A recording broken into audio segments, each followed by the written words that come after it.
Well, heidi-ho, folks. Skip here. Guess it's time for another update on the 63 Chevy 2 Nova Stationwagon build. I finally got some time this week at the bench and got a couple things done. Got the chassis. It's not much of a chassis really. Mostly it's just painting. So I got the chassis done, ready. All I got to do is run exhaust under here once I get the engine in there. But I can't put the engine in until I get the body on, because the clearance issues, I have to put the engine in down from the top after the body is on. So the exhaust will probably be the very last thing. Still got to figure out what I'm going to do there.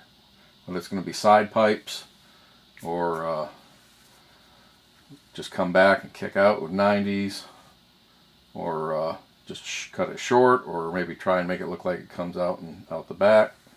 Not sure yet. It's probably just going to be come back with 90s kicking out in front of the wheels, or side pipes. I'm leaning to one of those two. So that's the chassis. I got the interior tub done. Kind of two-tone the seats. Got the dash painted up. If you can see that. Maybe the light will show it right.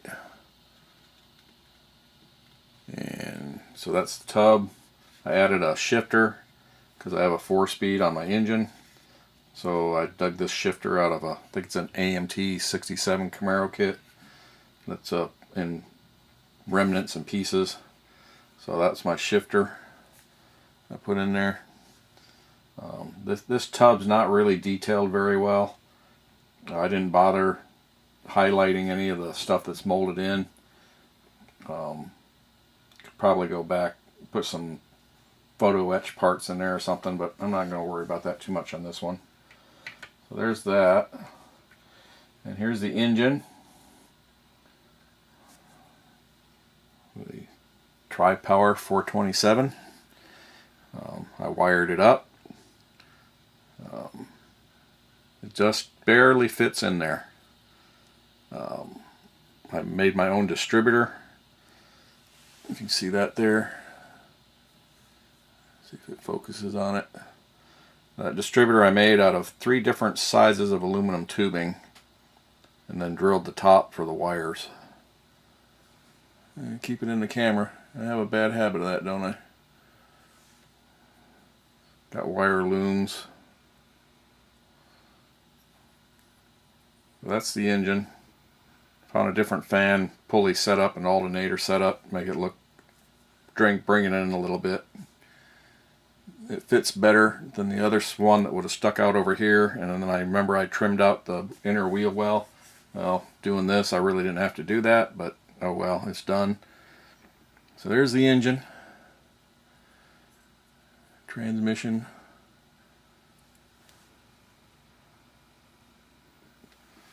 And that's pretty much about it. I do have to do something with the hood.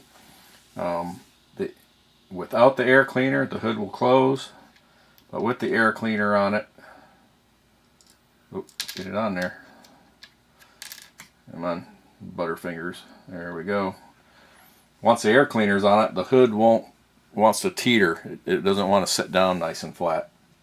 So I've got the 65, 66 big block Corvette hood. I just started making the mold this afternoon. It is, the top half of it is curing. In the morning I should be able to dig out the clay and get the bottom half poured. So maybe by once that cures good, clean it all up. Hopefully Monday or Tuesday I'll be casting that Corvette hood so I can cut off the hump in it, graft it to this hood, and then that way it gives me a little bit of a raised hump, and that will help this air cleaner and stuff clear. So that's going to be the next part of this build, is getting the hood built for it. I will probably be making a mold of this hood once it's built, mostly because I just want it to be a solid piece. I don't want any putty cracking on me later after it's painted. So once I get this hood made up, I'll probably pull a mold of it and actually cast the hood. So I might have a hood available, custom hood. So we'll see how it turns out.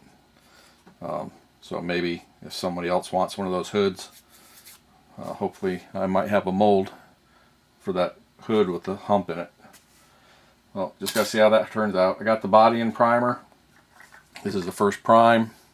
It's in gray. This way I can start getting this ready to paint. And I'm not going to paint the body until I got the hood ready to go, because I want to paint them at the same time, make sure the colors match. Don't want to have a difference where I paint one day and then paint another and then some reason the color's off a shade. So that's ready. I'm going to probably do a wet sand on this, see if there's any other. I may have to hit it again with primer and do another wet sand, but that's ready for the first sanding. And that's pretty much where we're at. This is the color I might be painting it. This is a tester's color. I don't have the can right here. I can't remember what color it is. It seems like a newer color. I've never seen it before. It's got a nice flake to it. It's kind of a teal color. I painted it over gray primer. I did a couple test shots. I did over black primer, white primer, and gray primer. I liked over the gray primer. That's why I've got the body painted gray. So right now I'm leaning on this color, but we'll see. Some reason I'm still thinking I may change my color plan, but for right now I'm planning on this color. But don't be surprised if I change it. I do that. I'm flaky that way. So that's it for this update. So hopefully here through the week I can work on this some more and get it a little further along. And while I'm waiting on things on this, I may be working on the Model Mine 72 parts box build. I got to work on that. I haven't touched that very much. So that's it. Hope you like the progress. Thanks for stopping by, checking it out. As always, leave comments. I like comments. I like to see what everyone has to say. I try to answer everybody. I've been pretty busy, so I may be a little slacking on answering right away, but I will get to you.